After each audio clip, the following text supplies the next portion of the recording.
bodi wameingia kwenye mtego wa Yanga. Aha. Kikao kimewaingiza kwenye mtego zaidi badala ya kuwachomoa kwenye mtego zaidi wa Yanga, kwa sababu wamekwenda kutoa baadhi ya siri ambazo zinaongeza ugumu wa kesi au sakata linaloendelea.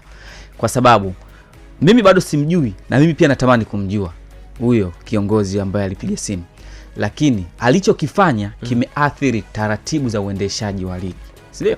Kwa maana yake hapo kuna issue pia ya mamlaka za kiserikali au watu wenye mamlaka za kiserikali kuingilia michezo, ambayo hata FIFA hawataki hicho kitu kitokee.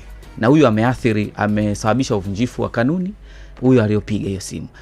Amesababisha pia mvurugiko wa mwenendo wa ligi, kwa sababu ile mechi imesababishwa maseke mengi hapo yametokea.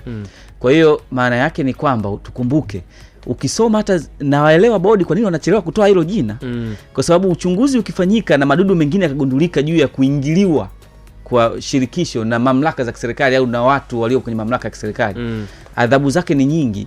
Na ukumbuke sisi tuna mashindano ya kimataifa yanakuja ambayo tunasimamia. Miongoni mwa adhabu ambazo huwa zinatolewa na FIFA ni kunyang'anywa pia uwenyeji, uandaaji wa mashindano ya kimataifa, pamoja na kunyimwa timu kushiriki kimataifa kama ikigundulika serikali huwa inaitabia kuingilia maamuzi ya michezo. Kwa sababu huyu hapo, yani of course inafikirisha kuona kwamba tupo kwenye dunia ya sasa bado viongozi wa kiserikali wana mamlaka kubwa ya kiasi hicho, kwa sababu FIFA wametoa macho. Tumetoka kwa mfano juzi tu hapa Kenya, waliingilia masuala haya ya kusema fulani wajiuzuru sio na nini, wengine wakatolewa viongozi kufanya hivi. Zimbabwe ilitokea, Nigeria ilitokea, Kuwait ilitokea namna hiyo, ikapelekea watu wakafungiwa.